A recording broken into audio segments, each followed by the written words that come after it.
కమిషనర్గా పనిచేసినటువంటి విజయ్ కుమార్ రెడ్డికి ఇప్పుడు కొత్త కష్టాలు ఎదురవుతున్నాయి. అందులో ప్రధానమైనటువంటిది తనకి హైకోర్టులో బెయిల్ ఇవ్వద్దు అంటూ చేసినటువంటి వాదంతో ఏకీభవించడం. సాక్షి పత్రిక టీవీ ఛానల్ కోట్ల రూపాయల అనుచిత లబ్ధి చేకూరేలా వ్యవహరించారంటూ సమాచార పౌర సంబంధాల శాఖ పౌర కమిషనర్ తుమ్మా విజయ్ కుమార్ రెడ్డి మీద ఏసీబీ అధికారులు నమోదు చేసిన కేసులో అరెస్ట్ నుంచి రక్షణ కల్పిస్తూ మధ్యంతర ఉత్తర్వులు ఇచ్చేందుకు హైకోర్టు నిరాకరించింది.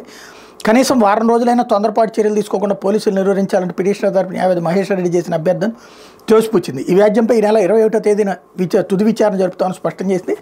హైకోర్టు న్యాయమూర్తి జస్టిస్ వెంకట జ్యోతిర్మయ శుక్రవారం మేరకు స్పష్టం చేశారు.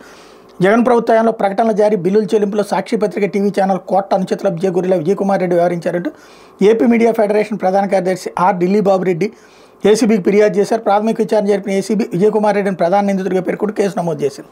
ఈ కేసులో ముందస్తు బెయిల్ కోసం ఆయన హైకోర్టు ఆశ్రయించినటువంటి సందర్భంలో ప్రాథమిక ఆధారాల్లోనైనా ఏజీ కూడా చెప్పినటువంటి నేపథ్యంలో ముందస్తు బెయిల్ ఇవ్వలేదు. అయితే అరెస్ట్ చేసేటటువంటి అవకాశం ఉండకపోవచ్చు. ఎందుకంటే ఇప్పుడు అంతే ఉంటుంది. గతంలో 2014-19లో కూడా ఈనాడు జ్యోతికి ఇచ్చుకునేటటువంటి వాళ్ళు అడ్వర్టైజ్మెంటు.